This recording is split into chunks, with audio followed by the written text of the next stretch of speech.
pequeño repaso, muy pequeñito, para ir ya adentrándonos en esta última parte del tema que iniciamos la vez anterior, ¿verdad?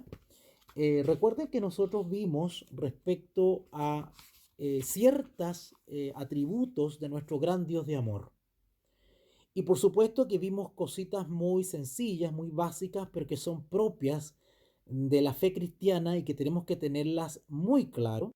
Tenemos que estar convertidos y convencidos por la palabra de Dios de esas características hermosas de nuestro gran Dios. Y recuerden que la actitud necesaria y el consejo bíblico nos insta, nos estimula a que asumamos cierta disposición cuando nos acercamos a este tema. ¿Se acuerdan cuando leímos Deuteronomio capítulo 29, versículo 29? ¿Recuerdan ese famoso texto? Bueno, lo voy a leer ahora mismo. No es necesario que lo busquen porque vamos a ir avanzando. Esta es una introducción y un pequeño repaso. Pero si ustedes recuerdan Deuteronomio 29, 29, ahí decía claramente, este es un texto del Antiguo Testamento, y dice, las cosas secretas pertenecen a Jehová nuestro Dios, mas las reveladas son para nosotros. ¿Se dan cuenta? Hay cierto segmento mayoritario de la revelación de nuestro gran Dios que todavía permanecen en el seno de Dios. Dios en su inmensa sabiduría ha determinado que hay cosas simplemente que no las necesitamos, no es el tiempo, no es el momento, y en la actual condición caída que el ser humano eh, experimenta, pues simplemente son cosas que no las necesita, ¿verdad? Para ser partícipes de la naturaleza divina. Pero sin embargo no ha dado la suficiente luz y la suficiente información para vivir en justicia, para amar a Dios, para alcanzar misericordia y para ser sus hijos verdaderos. Y ese límite, es esa cerca en la cual tenemos que movernos. ¿Ok? Querer intrusiar, querer husmear, querer ser altanero o quizás ser un poquito más de lo curioso y querer adentrarnos en los terrenos por los cuales Dios no nos ha autorizado, pues simplemente quedamos a merced del enemigo. Desafortunadamente hay muchos seres humanos, así llamados cristianos, que están sobrepasando ese límite. Y al sobrepasar ese límite, pues quedan a merced del enemigo de Dios. Y ya no puede soplar Jesús, el Espíritu Santo sobre nosotros, sino que ahora es Satanás quien ejerce un ensalmo sobre cada uno de los rebeldes que de manera descuidada intentan adentrarse en los misterios de Jehová. Las cosas secretas pertenecen a Jehová, nuestro Dios, mas las reveladas son para nosotros y para nuestros hijos, para siempre, para que cumplamos todas las palabras de esta ley. No solamente un consejo similar, con promesa, está en la palabra de Dios en lo que llamamos el Antiguo Testamento o Viejo Testamento, ¿verdad? Sino que también en el Nuevo Testamento tenemos una promesa similar, porque es el mismo Espíritu Santo que inspiró a Moisés y que inspiró a Pablo, por ejemplo. El apóstol Pablo, en la primera carta que escribió a los Corintios, en el capítulo 13, Primera de Corintios capítulo 13, versículo 9. Primera de Corintios capítulo 13, versículo 9. El apóstol Pablo revela algo que está justamente en concordancia, en sintonía, y está bajo el tenor de lo que acabamos de leer en Deuteronomio 29, 29. Porque es el mismo espíritu.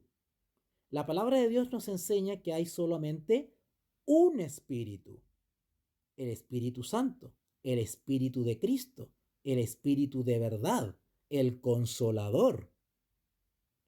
Y dice así, Porque en parte conocemos y en parte profetizamos.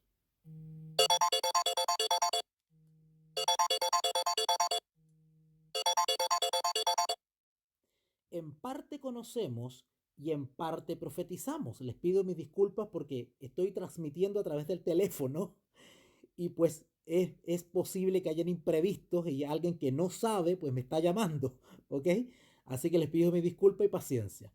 Bueno, retomamos. Primera de Corintios capítulo 13, versículo 9. Porque en parte conocemos y en parte profetizamos.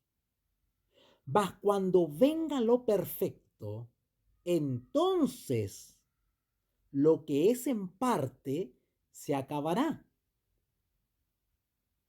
Cuando yo era niño, hablaba como niño, pensaba como niño, juzgaba como niño, mas cuando allá fui hombre, dejé lo que era de niño. Ahora vemos por espejo, oscuramente, mas entonces veremos cara a cara. Ahora conozco en parte, pero entonces conoceré como fui conocido. Y ahora permanecen la fe, la esperanza y el amor. Estos tres, pero el mayor de ellos es el amor. Con estas palabras, pues les quiero hacer un pequeño repasito de lo que hemos visto en la clase pasada sobre la hermosa doctrina de la Trinidad bíblica. Decía a los hermanos por WhatsApp que ojalá se organicen, se programen y sigan estas transmisiones desde el comienzo, porque a la medida que voy avanzando poquito a poquito, paso a paso en este desarrollo, voy a ir robusteciendo un poquito más la presentación. Vamos a ir tocando algunos conceptos, algunos temas, vamos a tocar, vamos a ir dilucidando y clarificando palabras. Vamos a ir desmantelando el falso entendimiento de algunos conceptos. Vamos a ir desmantelando poco a poco las distintas corrientes heréticas que han perturbado la fe de la iglesia cristiana. Vamos a ir explicando las distintas corrientes y posiciones teológicas que desde tiempos inmemorables se han generado debates y controversias teológicas sobre la naturaleza de Dios. Y vamos a ir viendo claridad en medio de toda esta cizaña que se ha sembrado por siglos. Y poco a poco van a ir dilucidando y van a ir clarificándose ustedes para ver las cosas de una manera más nítida. Porque el enemigo ha procurado sembrar cizaña en el mensaje bíblico de la deidad. Y vamos a clarificar conceptos a fin de poder tener una noción totalmente clara, fundamentos firmes y no ser zarandeados ni movidos o perturbados justamente por los falsos maestros, por los hermanos confundidos y por los herejes fanatizados, para que no seamos víctimas de esta tremenda melcocha que en estos momentos se está viviendo en el mundo cristiano. Vamos a desarmar prejuicios, vamos a diluir temores y vamos a cobrar valor y convicción para que nadie nos amedrente. Vamos a estudiar este tema con un así dice Jehová, un escrito está, y le vamos a dar un correcto sentido al texto bíblico. ¿Ok? Recuerden que nosotros vimos que nuestro gran Dios no es algo, sino que es alguien, es una persona. Ya en estudios posteriores voy a entrar a ese tema de la persona. ¿Qué quiere decir eso con una persona? Tres personas. Vamos a hablar de ese concepto de persona, ¿ok? Amén de que en el desarrollo de la presentación o de la transmisión de repente me hago un paréntesis y explique ciertas cositas. Claro que sí. Si el Espíritu Santo así nos dirige y nos inspira, lo vamos a hacer, ¿ya? Recordamos que este Dios de amor en el cual nosotros creemos no es algo, sino que es alguien. Y parte de las muchas características que Él tiene es que simplemente Él es espíritu. Nuestro gran Dios es espíritu. espíritu. Eso lo hemos estudiado en la transmisión pasada. Y vimos varios textos para apoyar eso. Evidentemente, por un tema de tiempo y por un tema de atención, ¿verdad? Por un tema de pedagógico, pues no le voy a dar los cientos de textos que pueden probar que Dios es espíritu. Solamente vimos algunos para que nos sirvan de referencia. Quien quiere ahondar más en ese tema, pues simplemente tiene que ir a una concordancia, ¿ya? La concordancia generalmente está en la parte posterior de la Biblia y si no la tienes, pues puedes comprarla en el comercio, en una librería cristiana, pues una concordancia aparte para cargarla siempre con tu Biblia y eso te ayuda mucho para el estudio bíblico, ¿ya? También vimos que nuestro Dios es grande, es muy grande y vimos varios aspectos de esa grandeza. Vimos que nuestro Dios es grande en cuanto a espacio, espacio físico, temporal, geográfico, ¿verdad? Y vimos varios textos también impresionantes, unos textos hermosos vimos. ¿Se acuerdan de esos textos de que a donde yo vaya, donde yo huya, ahí estás tú, dice los profetas, ¿verdad? Después vimos también que Dios es grande respecto al tiempo. ¿Se acuerdan que vimos que Dios está en una esfera atemporal? A es sin, temporal tiene que ver con tiempo, sin tiempo. El tiempo no es una limitación, no es una frontera para Dios. Dios está por sobre el tiempo porque es el creador del tiempo mismo. No es como nosotros que somos seres mortales, que sí estamos delimitados o circunscritos en un tiempo, ¿verdad? Sabemos cuándo nacemos y cuándo vamos a morir. O sea, sabemos que va a llegar un día en que vamos a morir. Nuestros días, por decirlo así, de alguna manera están contados. Pero el Dios infinito y eterno no tiene principio ni fin. ¿Ok? No tiene fecha de nacimiento ni tiene fecha de vencimiento. Así que es un Dios grande en cuanto al tiempo también. Y vimos varios textos bíblicos hermosos. Entre ellos el famoso texto de Éxodo 3:14. ¿Recuerdan? Yo soy el que soy. ¿Ah? Ok. Vimos también que Dios es grande en cuanto al conocimiento.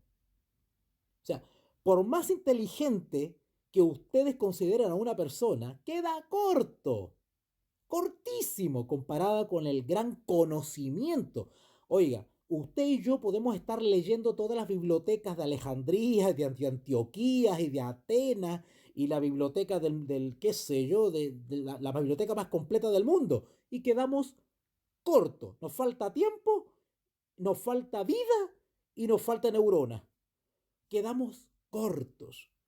Por lo tanto, es de una necedad abismante, es de una, perdonen la expresión, de una torpeza eh, irracional el pretender que un simple ser humano pueda comprender y menos explicar y menos escribir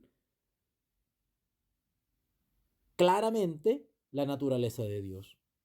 Partimos de la base que es humanamente imposible dar respuesta a la naturaleza eterna y divina de Dios. Es imposible. Partimos de esa base. Ni los más eruditos, ni los más piadosos, ni los hombres que han dedicado su vida al estudio de la eterna deidad han podido dar respuesta a esto. Y de hecho, si usted lee los textos de los padres de la iglesia, de los grandes hombres piadosos que han dedicado tiempo a esto, ellos mismos reconocen en sus textos que escapa a sus capacidades que Dios le dio. ¿Ok? Y prueba de eso es la inmensa cantidad, ya casi incontable, de falsas doctrinas, herejías, falsas teorías y corrientes que han derivado del intento necio e inútil de querer dar respuesta a la naturaleza de Dios o a la deidad eterna e infinita de Dios. Así que partamos de esa base. Por lo tanto, nuestra actitud al acercarnos a este tema es la que el profeta nos aconsejó en Deuteronomio 29:29 y el consejo también que nos dio el apóstol Pablo. Aboquémonos a las cosas reveladas por Dios. Ya llegará aquel día en que podremos ver las cosas claramente, cara a cara, si Dios así lo permite, ¿verdad?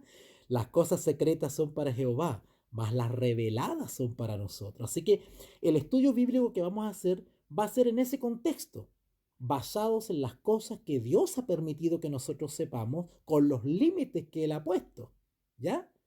Ah, cuando ya la razón agota su esfuerzo, entra en acción la fe. ¿Se entendió? No es una frase mía, la leí de alguien por ahí, parece que la leí de algún cristiano piadoso que escribió seguramente algún texto, no recuerdo quién, pero me quedó grabado. Cuando la razón llega al límite de su esfuerzo, tiene que darle paso reverentemente a la fe. Qué hermoso, ¿verdad? Esa es la actitud del cristiano. Porque si no le damos, no le damos, no le abrimos las puertas a la fe cuando nuestra razón ha llegado al límite, pues vamos a caer simplemente en la irracionalidad. Simplemente eso, ¿ya? Y nos ponemos en un terreno peligroso.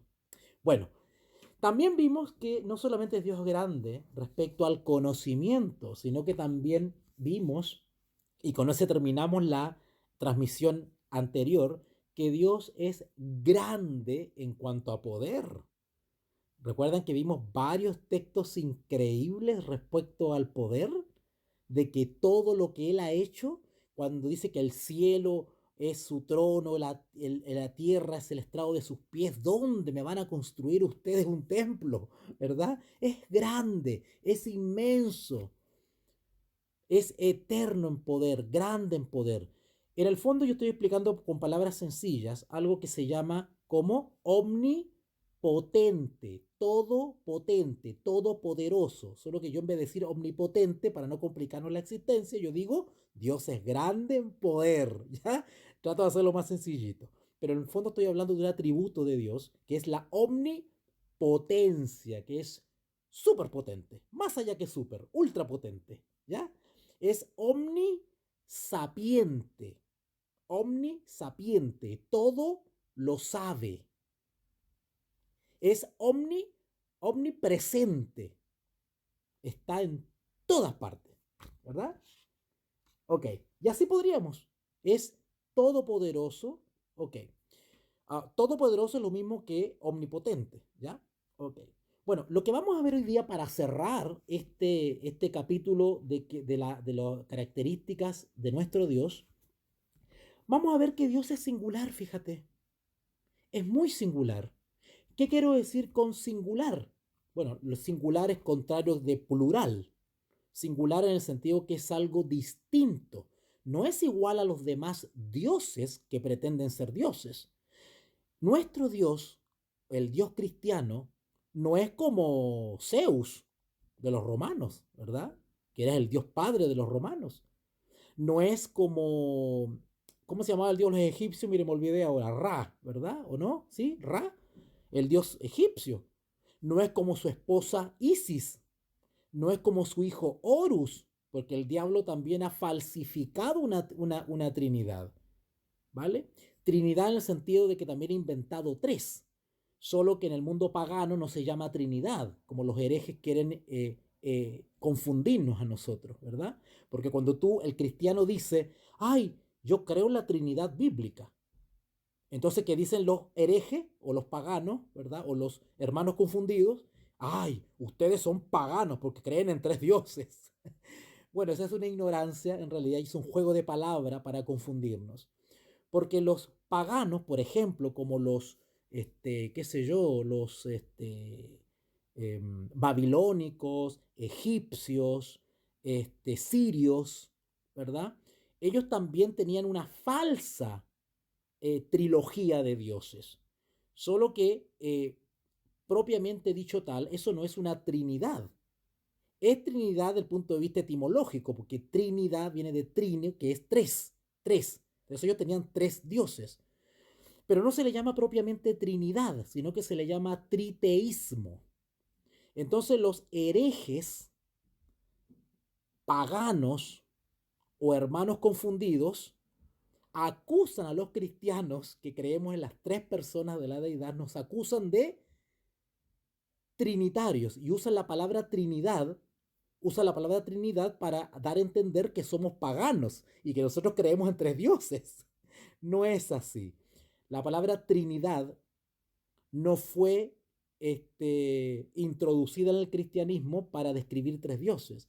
La palabra Trinidad es un concepto teológico que fue adoptado por los hombres de Dios para explicar teológicamente las tres personas de la deidad, ¿vale?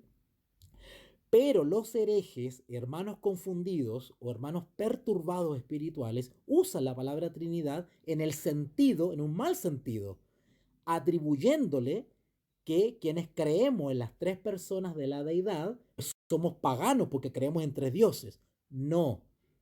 Es muy distinto los dioses paganos de nuestro único Dios de la Biblia.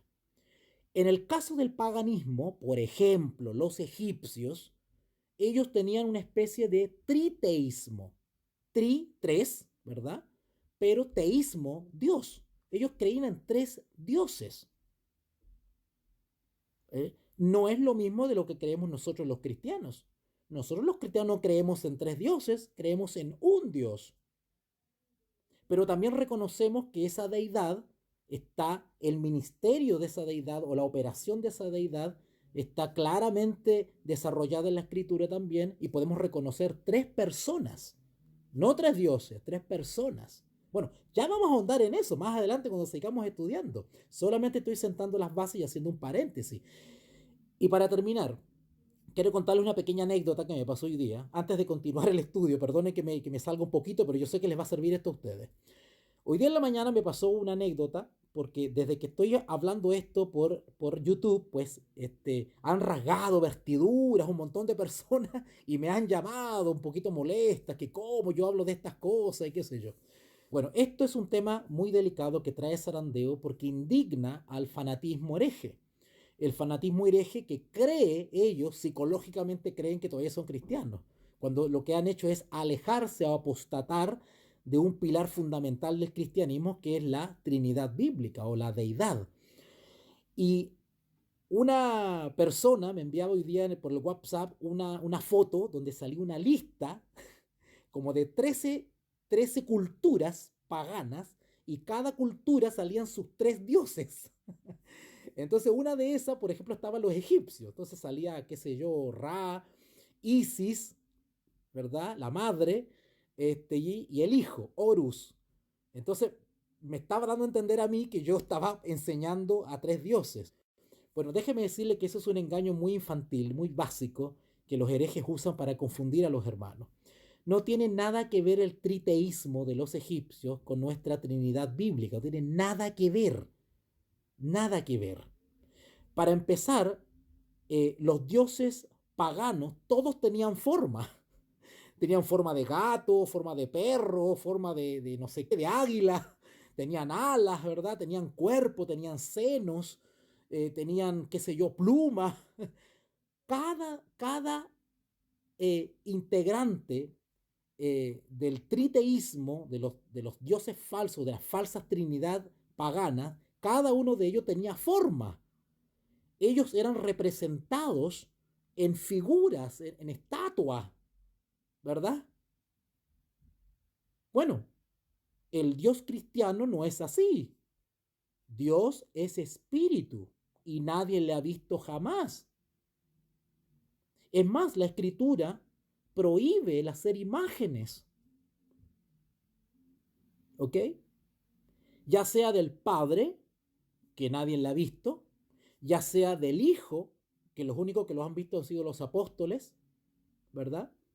Y alguna descripción hay en la escritura cuando dice que no tendrá buen parecer o de hermoso parecer o algo así, ¿verdad? Pero no hay una descripción exacta, por lo tanto, las representaciones culturales y artísticas que se han hecho pues están en disonancia con la palabra de Dios porque Dios nos ordena no hacernos imágenes de la deidad.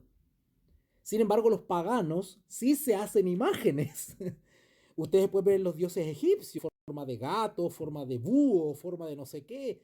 Y toda la falsa trinidad pagana tiene imágenes y no tiene nada que ver con la Trinidad bíblica, que no es así. El Espíritu Santo no tiene cuerpo. No lo podemos representar en un cuadro, en una escultura. ¿Se dan cuenta? Entonces, la naturaleza de la Trinidad bíblica no tiene nada que ver con el triteísmo pagano. Pero los hermanos confundidos intentan relacionar eso y enredarnos con los conceptos y también por la falta de información o cultura general, porque ni siquiera bíblicamente es necesario rebatir a un hereje, basta con tener cultura general para decirle a un hereje, oye, no tiene comparación lo que estás haciendo. Es absurdo que compares las trinidades paganas, que son falsas, con la Trinidad bíblica, que es bíblica. No tiene nada que ver. La naturaleza de nuestro Dios es infinitamente distinta, singular a las falsas trinidades. ¿Y por qué digo falsas trinidades? Porque el paganismo ha intentado falsificar justamente la Trinidad bíblica, porque el diablo todo lo copia. Y el diablo también ha copiado ese mensaje bíblico, como ha copiado un montón de cosas. No copiaba los milagros de Jesús. ¿Los copiaba o no los copiaba? ¿Tiene profetas el Señor? Sí. ¿Tiene profetas el diablo? Sí. ¿Tiene pastores y ministros de Dios y obreros de Dios? Sí. ¿El diablo tiene obreros y tiene ministros? Sí. Los ángeles buenos realizan actos sobrenaturales, pueden transformarse físicamente, pueden pasarse al mundo material, sí. ¿El diablo puede falsificarlo? Sí. Los muertos nada saben, ni pueden volver a la vida. ¿El diablo falsifica al familiar fallecido al muerto? Sí. Algunos me han dicho, ay, yo tuve algunos profesores, quiero contar una infidencia acá. Yo tuve algunos profesores, no voy a dar fuentes ni datos ni nada porque puede haber algún malintencionado escuchando eso y ocupa esta información para dañar nuestro ministerio. Pero yo tuve unos profesores que ellos cuestionaban los relatos bíblicos. Por ejemplo, la creación, Génesis, ¿verdad? El caso de Abraham con su hijo cuando fue a ser sacrificado, el diluvio, ¿no es cierto? Ok, bueno, ¿sabían ustedes que los pueblos paganos tienen casi las mismas historias que están en la Biblia? ¿Sabían ustedes eso? Bueno, no tienen por qué saberlo, pero se lo estoy contando. Entonces, la mayoría de nuestros hermanos amados, al no conocer estos datos que estoy dando, pues son fácil presa de los herejes y hermanos confundidos. Porque el diablo, a través de las religiones paganas nacidas de Babel, ha intentado falsificar toda la historia y el relato bíblico también. Todo lo falsifica, incluida la doctrina de la Trinidad bíblica o deidad. El diablo intenta copiar también la deidad. ¿Ok? Por eso que en las culturas, en las religiones paganas también tenemos y no solamente tres dioses, tenemos una infinidad de dioses, porque en el fondo el triteísmo, ¿verdad? Que postulan algunas religiones paganas, como una falsa trinidad, copia de la bíblica, una mala copia de la bíblica. No solamente eso, y es otra característica, porque nuestro Dios cristiano es uno, pero el paganismo es politeísta, tiene muchos dioses. Nosotros no tenemos muchos dioses, tenemos uno, uno. No tiene nada que ver con el politeísmo. Sin embargo, al no reflexionar y ahondar culturalmente sobre estas cosas, pues se aprovechan de eso y nos intentan enredar. Ay, no, como tú crees en la Trinidad, tú eres pagano, crees en tres dioses. No, eso es una ignorancia. Y es una ignorancia de parte del hereje y es una maldad que está haciendo porque en realidad está contribuyendo en vez de mostrar a Dios como corresponde por la escritura, lo que intenta es confundir y perturbar la fe de la iglesia. Bueno, pero ya vamos a desarrollar esto con calma y con más detalle porque todo esto tiene una evolución Durante la historia hubieron concilios, hubieron debates, hubieron cosas muy interesantes que tenemos que saberlas. Así que pues dejamos eso por ahí hasta por el momento. Ya en las próximas transmisiones iremos ahondando en eso. Bueno, les decía entonces que nuestro Dios es un Dios singular, ¿no es cierto? No es igual a otros dioses, a los dioses paganos que han falsificado la Trinidad bíblica. No, es un Dios distinto, singular, eh, personal. ¿Ok? Así que hasta ahora lo que hemos estudiado nos dice que Dios es Dios en sí mismo. Dios es Dios en sí mismo. En cambio, los dioses paganos lo han inventado los mismos seres humanos. ¿Sabían ustedes que los romanos tendían a endiosar, por decirlo así, o deificar, esa es la palabra correcta, deificar a los emperadores? A los generales que eran muy destacados le rendían culto y pleitesía como si fuesen dioses. Le hacían arcos del triunfo, le dedicaban un lugar especial en el Panteón. Quienes hemos tenido la oportunidad de estar en Roma y visitar el famoso Panteón, se pueden dar cuenta ustedes de las estatuas que hay ahí. Todas esas estatuas son representaciones físicas de dioses o de deidades inventadas por el mismo ser humano. Sin embargo, nuestro Dios de amor no es un Dios inventado por ningún ser humano, porque Dios es el que era y el que ha de venir. No tiene principio ni fin. Al contrario, los seres finitos y limitados y seres creados somos nosotros. Él nos creó a nosotros, no nosotros a Él. Así que ahí vemos otra diferencia con los dioses paganos. Entonces, cuidado con que nos estén relacionando con los dioses paganos. No tenemos nada que ver con los dioses paganos. Entonces tenemos un Dios maravilloso y un Dios que es singular.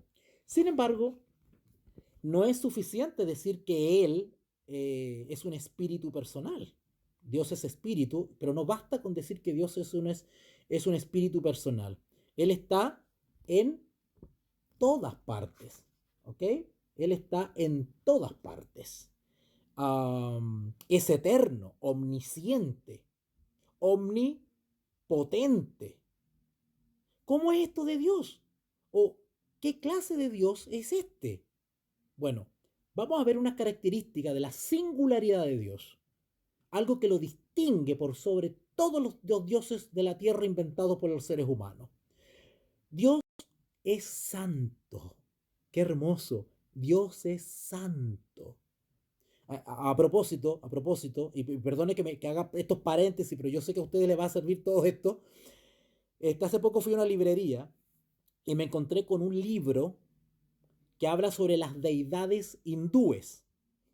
¿Saben cuántos dioses tienen los hindúes, oiga? Y ni me acuerdo, pero eran miles de dioses. Y cuando abro el libro me empiezo a ver las figuras de los dioses.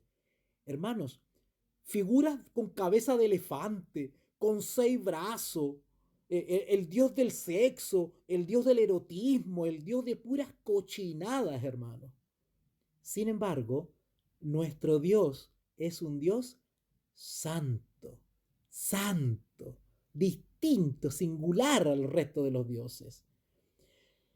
Los hermanos confundidos que intentan relacionar a nuestro Dios eterno, a nuestra deidad, con los dioses paganos, no saben lo que están diciendo. Si ustedes buscan, por ejemplo, en el libro de Primera de Juan, capítulo 1, vamos para allá. Vamos a adentrarnos en la escritura ahora.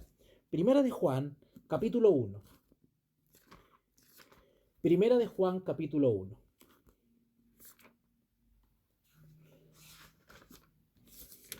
Hermano, yo después, a ver si al final de la transmisión le doy un pequeño testimonio de algo que yo he experimentado en esta semana.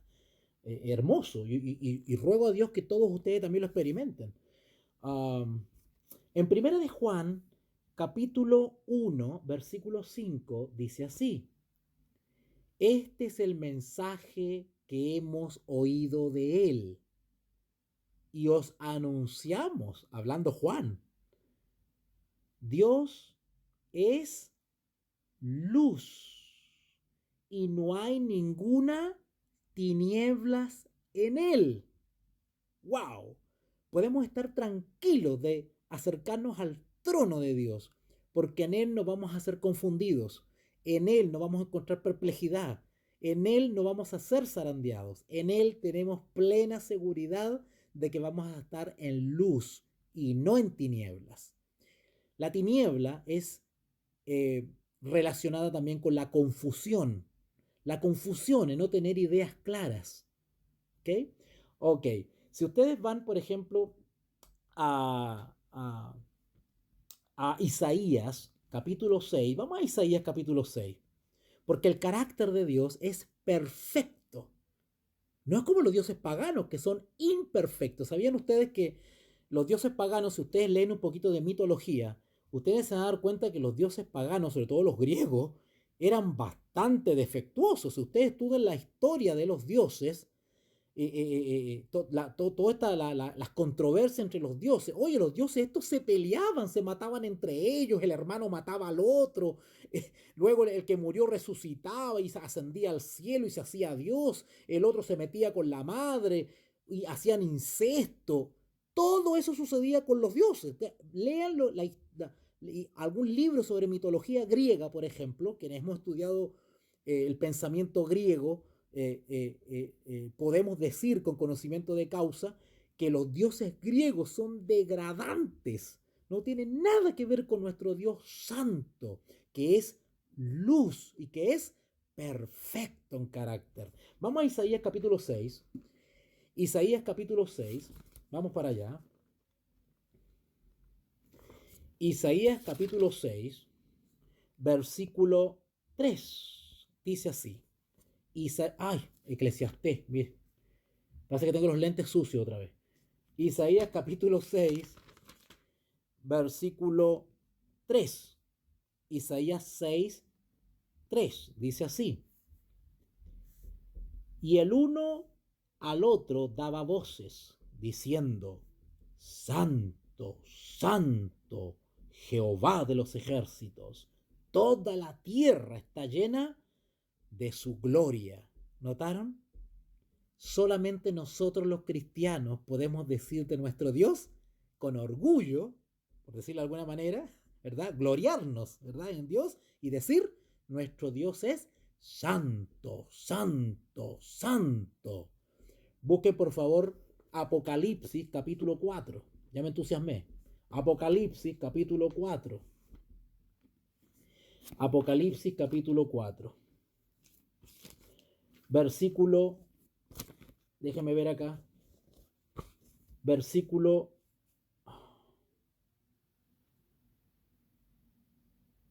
8.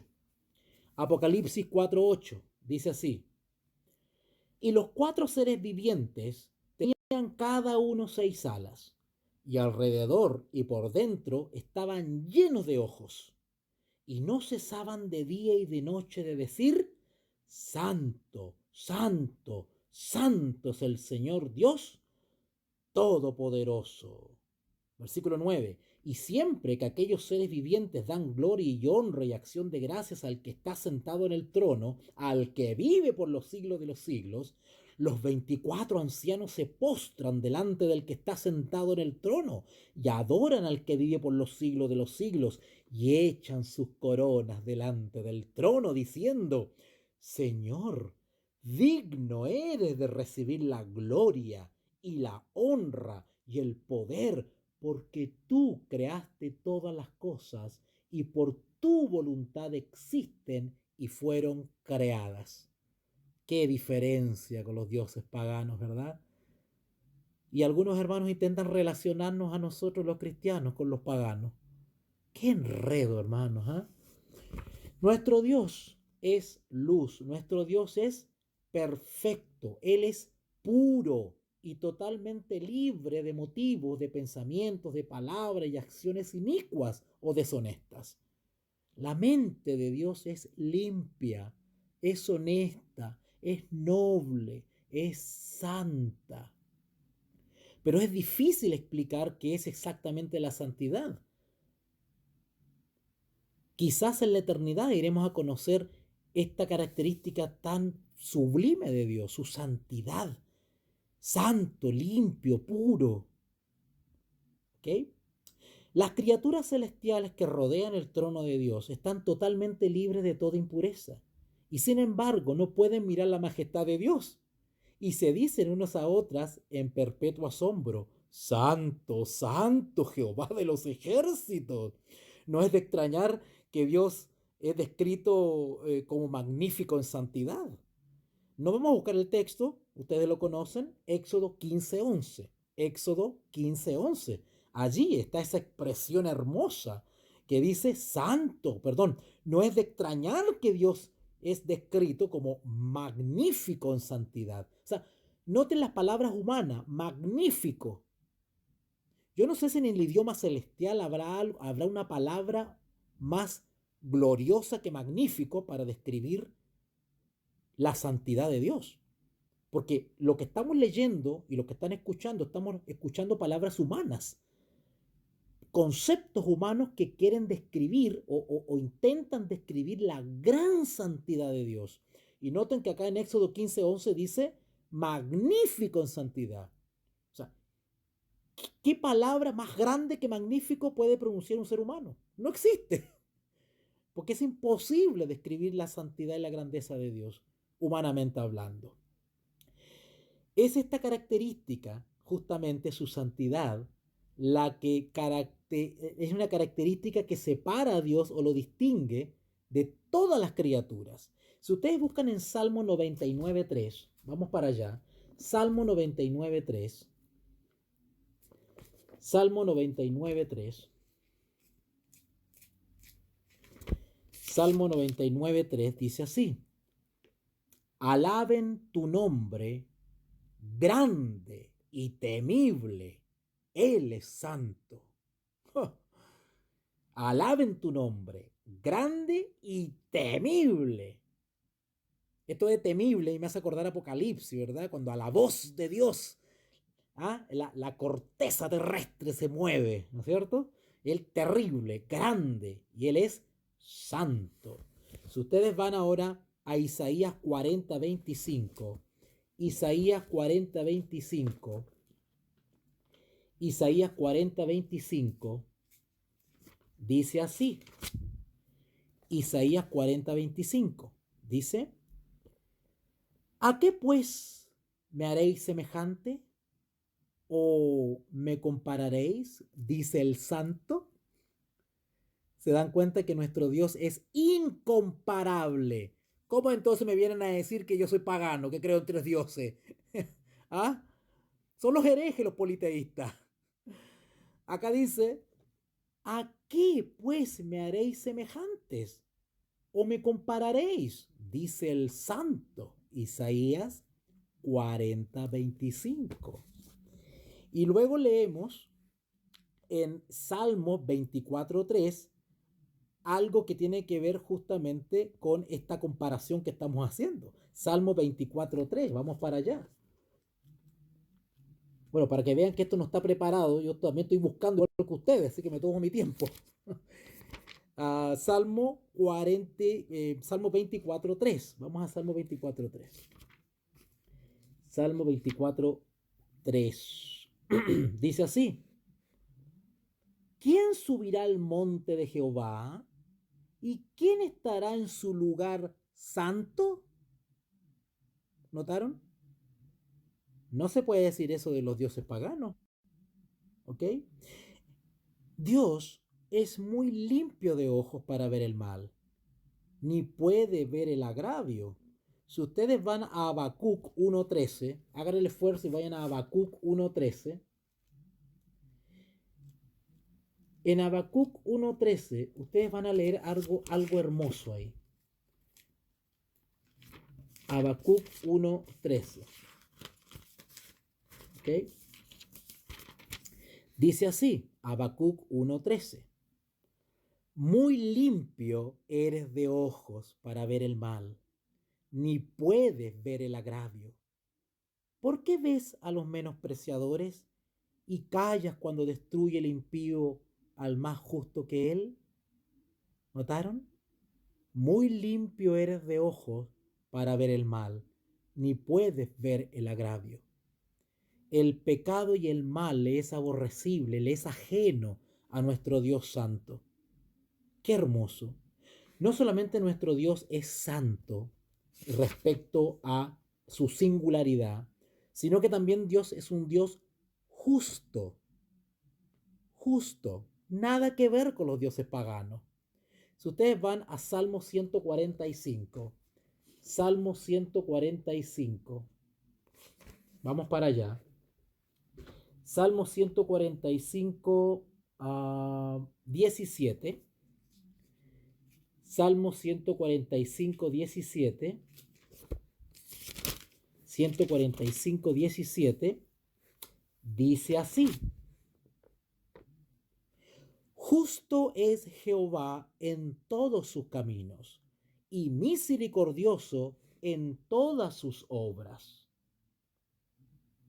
Y esto es por siempre inalterable, porque Dios no cambia. Siempre ha sido, es y será un Dios justo.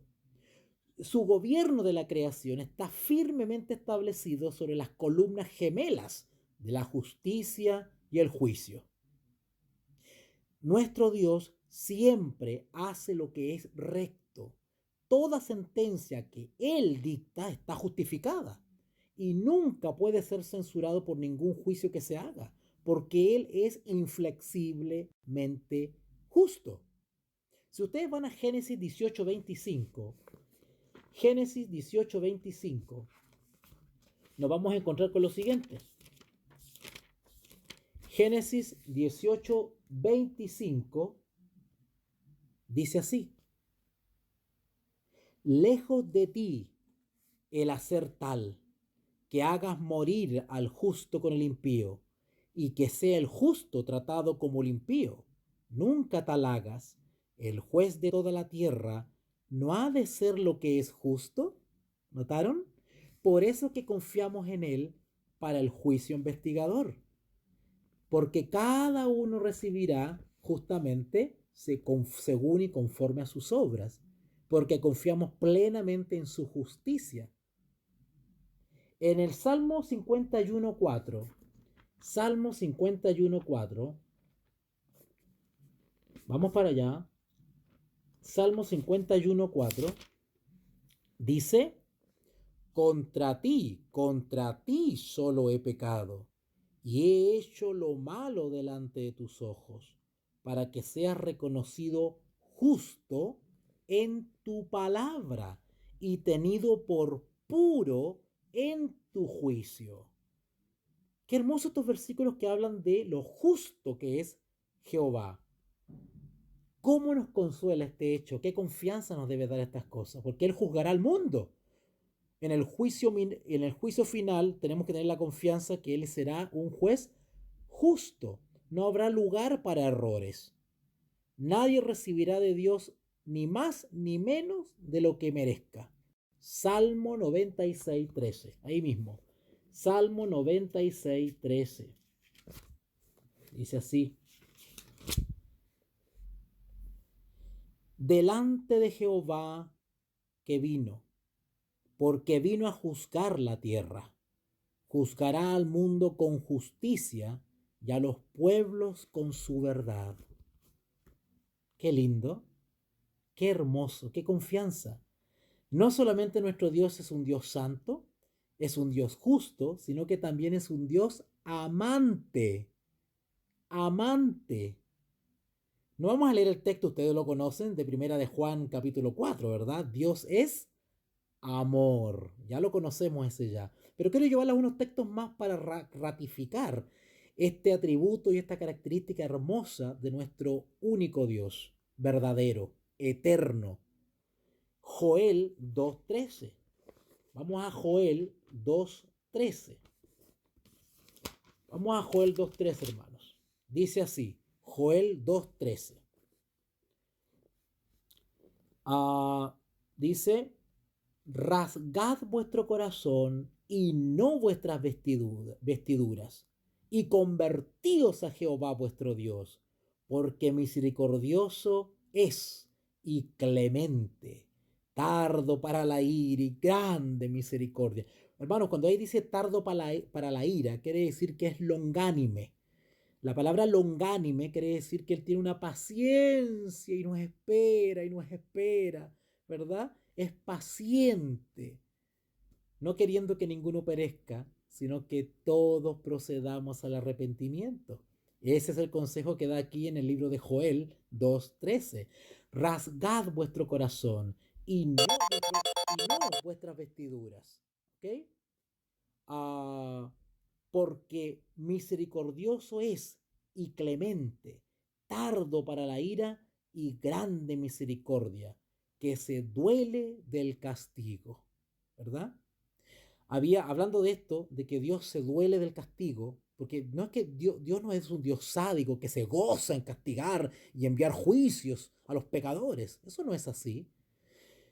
Eh, por allá, después del siglo II, siglo III, por allá, apareció una persona cristiana de nombre Marción.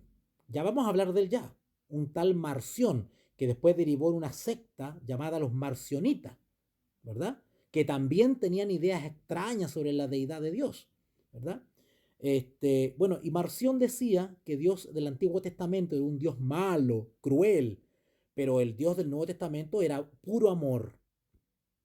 Ese hombre estaba equivocado teológicamente porque estaba distorsionando el carácter de Dios, yéndose a los extremos, ¿verdad? Bueno, acá la escritura nos dice que en Joel 2:13 que Dios se duele del castigo. Parece que el hermano Marción no tenía nada claro, ¿no es cierto? Y si ustedes van a Jonás 4:2, por ahí va, Jonás 4:2, está más adelantito que Joel, ¿ya? Jonás 4:2. Jonás capítulo 4, versículo 2. Dice así. ¿Okay? Dice así. Y oró a Jehová y dijo, ahora, oh Jehová, ¿no es esto lo que yo decía estando aún en mi tierra? Por eso me apresuré a huir a Tarsis, porque sabía yo que tú eres Dios clemente y piadoso. Qué hermoso, tardo en enojarte y de grande misericordia y que te arrepientes del mal. Mira qué lindo, mira qué lindo, qué hermoso nuestro Dios y distinto. Si ustedes van un poquito más adelante a Miqueas 7:18, vamos a Miqueas 7:18, más adelantito, viene después de Jonás. Miqueas 7:18. Dice así. Este texto a mí me encanta. Este texto a mí me encanta porque tiene justamente con el gran amor de Dios y su misericordia para perdonar a todos los que hemos sido unos viles pecadores. Miqueas capítulo 7, versículo 18. Dice así. ¿Qué Dios como tú, que perdona la maldad y olvida el pecado del remanente de su heredad? No retuvo para siempre su enojo, porque se deleita en misericordia. Todo lo contrario a nosotros, que a veces somos rencorosos, no nos olvidamos, ¿verdad? No nos olvidamos, o les estamos restregando en la cara los pecados pasados a los hermanos, ¿verdad? No, ese no es el carácter y el atributo de Dios, y el cual nosotros deberíamos también, por medio del Espíritu Santo, generar esos frutos. No tener rencor, ¿verdad? Ni tampoco estar restregando la vida pasada de los hermanos en el presente. Eso no lo hace Dios. Acá dice que Dios como tú, que perdona la maldad y olvida el pecado del remanente de su heredad, no retuvo para siempre su enojo porque se deleita en misericordia. Bueno, el que no practica esto porque no tiene el Espíritu de Dios. ¿Ok? Qué Dios más maravilloso el que tenemos, ¿verdad? Qué Dios más lindo. Su justicia, la justicia de la ley, demanda nuestro castigo. ¿Sabían eso ustedes? Porque la ley señala nuestra condición y la ley demanda la muerte del pecador. Sin embargo, Jesús murió por nosotros en nuestro lugar para satisfacer las demandas de la ley y a nosotros dan una nueva oportunidad para vivir una vida nueva en concordancia y en armonía con su ley, que es su norma de conducta moral. Terminamos esta parte del Dios amante con Primera de Juan 4:10. Primera de Juan 4:10. Vamos para allá.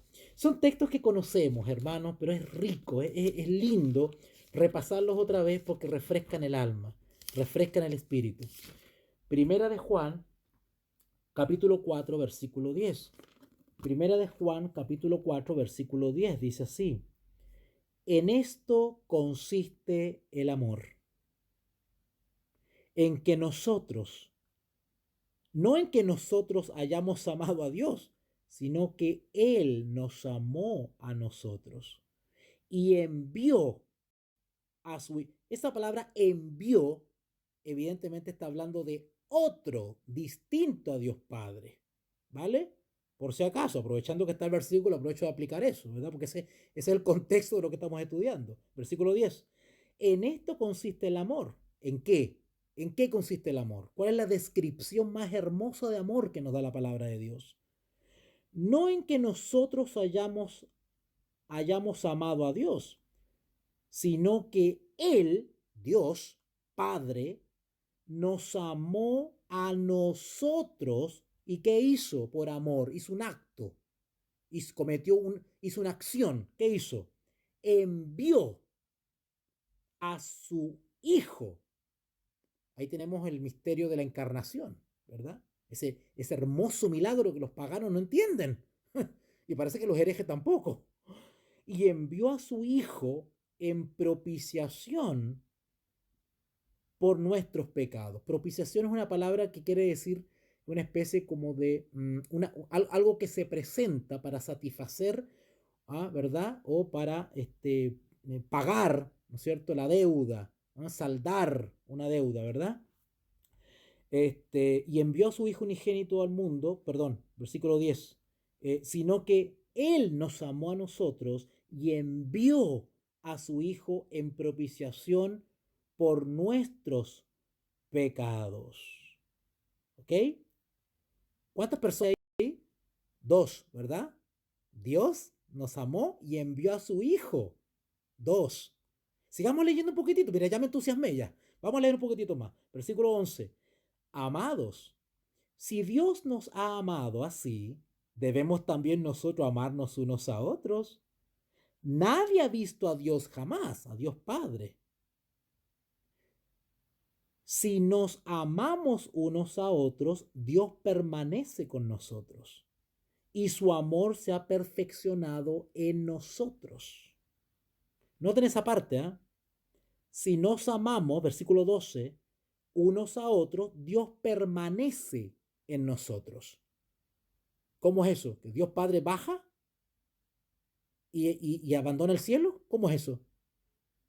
Qué hermoso, ¿ah? ¿Eh? Bueno, vamos a explicar humanamente cómo el apóstol explica este misterio de la deidad y de las tres personas que conforman la deidad. Mira qué lindo, versículo 11. Amados, si Dios nos ha amado así, debemos también nosotros amarnos unos a los otros. Versículo 12. Nadie ha visto jamás a Dios. Si nos amamos unos a otros, Dios permanece en nosotros y su amor se ha perfeccionado. ¿Cómo es eso? Dice que Dios permanece en nosotros, literalmente, en nosotros permanece. Y no solamente eso, sino que dice que ese amor, dice que nos perfecciona. Bíblicamente, ¿qué cosa nos perfecciona y nos hace producir frutos? Para allá vamos, ¿verdad? Versículo 13. En esto conocemos que permanecemos, eso de conocemos, en esto damos evidencia que permanecemos en Él, en Dios. ¿Ok? Es decir, que somos hijos de Dios.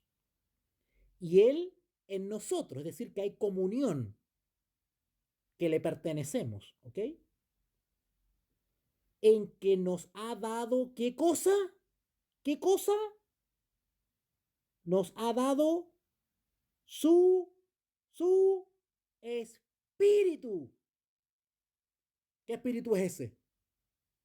El consolador. ¿No dice eso San Juan 14? Y yo rogaré al Padre y enviará otro consolador. Y el consolador o el Espíritu de Cristo, o el Espíritu de verdad, o los 7 espíritus, o la lluvia temprana y tardía, ¿verdad? Cuando empieza a obrar en nuestra vida, ¿qué cosas se notan? ¿Qué cosas quedan en evidencia? Los frutos del Espíritu. Amor, paz, longanimidad, conversión, pensamientos santos, actos nobles, santos, ¿verdad? Hay una perfección de la vida cristiana que es asesorada y guiada por el Espíritu Santo, enviado por el Padre, a petición del Hijo, porque nosotros rogamos al Padre en el nombre de Cristo. Cristo intercede ante el Padre y el Padre envía su Espíritu. ¿No se le llama también el Espíritu de Dios? En la Biblia tiene distintos nombres el Espíritu y uno de ellos es el Espíritu de Dios. Incluso en la transmisión pasada analizamos una cita de los testimonios donde se confirma lo que estoy explicando. ¿Ok? Pero bueno, no me voy a ir del tema porque si no voy a terminar mañana. Y lo que quiero hacer es recalcar a nuestro gran Dios de amor, ¿verdad? Donde eres un Dios amante. Y por último, que ya se me fue el tiempo, quiero hablar sobre que las últimas 2 características de Dios, que son atributos de su carácter hermoso, de nuestro gran Dios. Y es que no solamente Él es santo, justo, amante, sino que también es un Dios bueno. Por naturaleza, los hombres y las mujeres prefieren no tener a Dios en sus pensamientos y escoger viviendo como ellos quieren, ¿verdad? El ser humano por naturaleza se opone a la idea de que su vida esté gobernada por Dios y escogen sus propios caminos, incluso escogen sus propios dioses. Sin embargo, Dios es activamente bueno para con tales personas. Dios hace salir el sol para buenos y malos, hace llover para buenos y malos. Les da las mismas oportunidades de salvación para todos los seres humanos.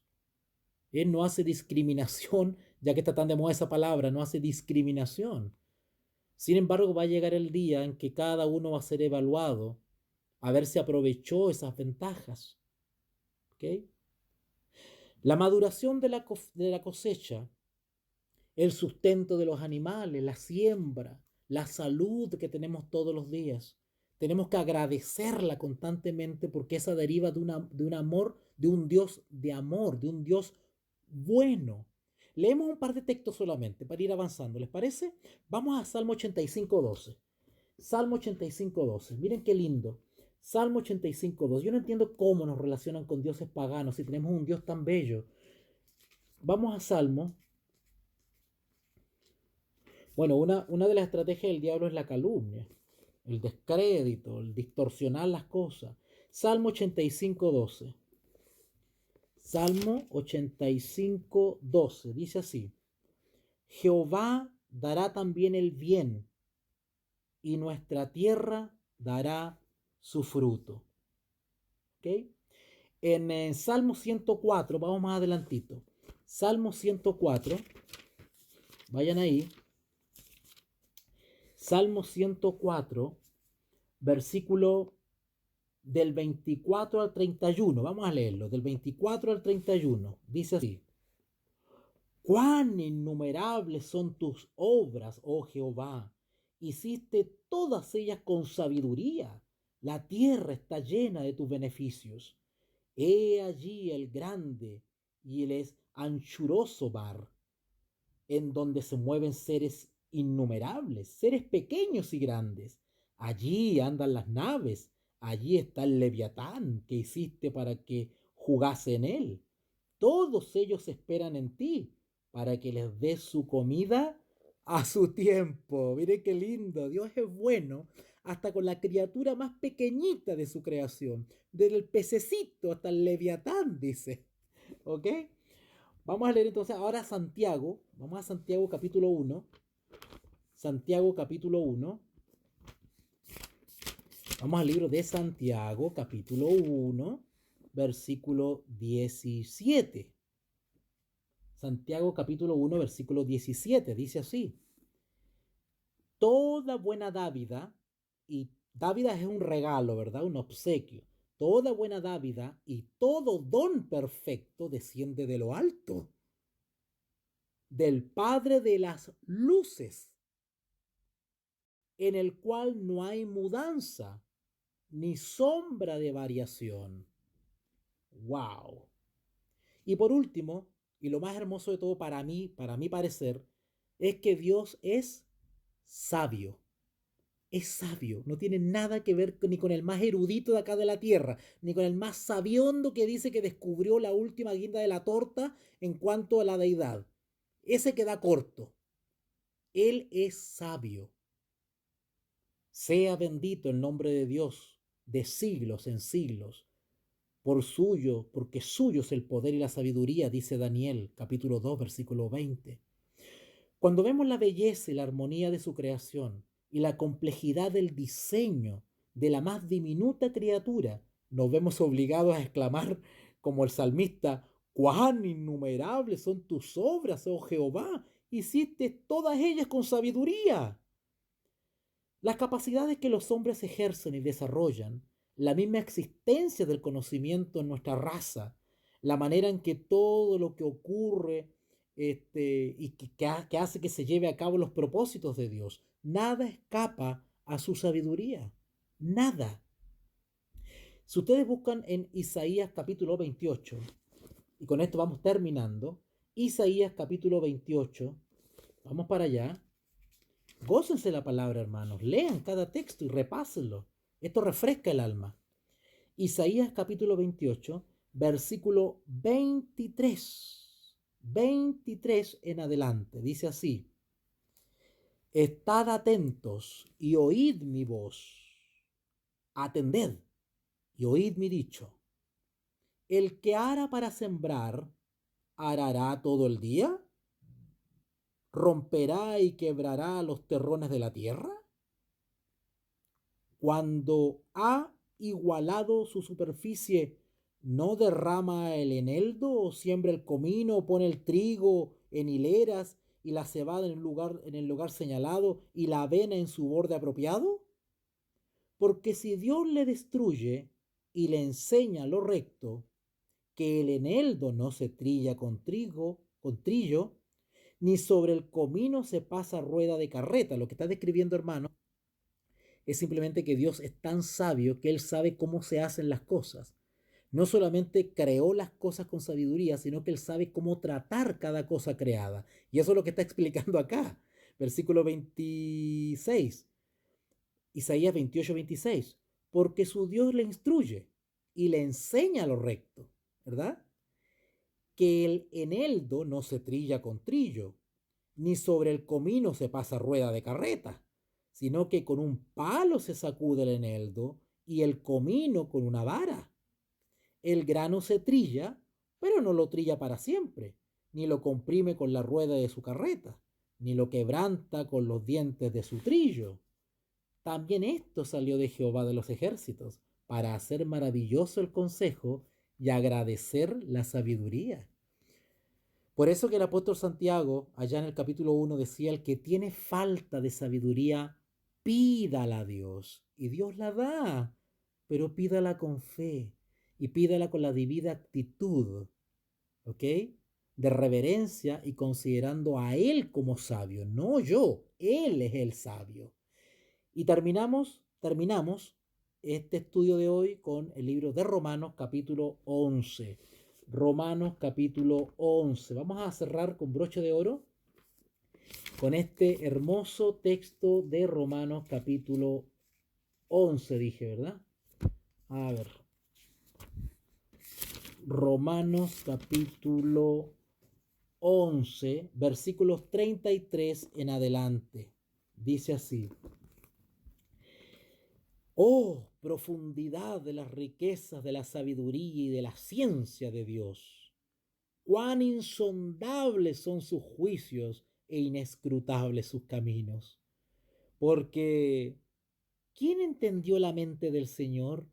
¿O quién fue su consejero?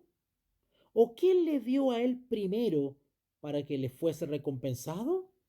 Porque de él y por él y para él son todas las cosas. A él sea la gloria por los siglos. Amén. Bueno, hermanos,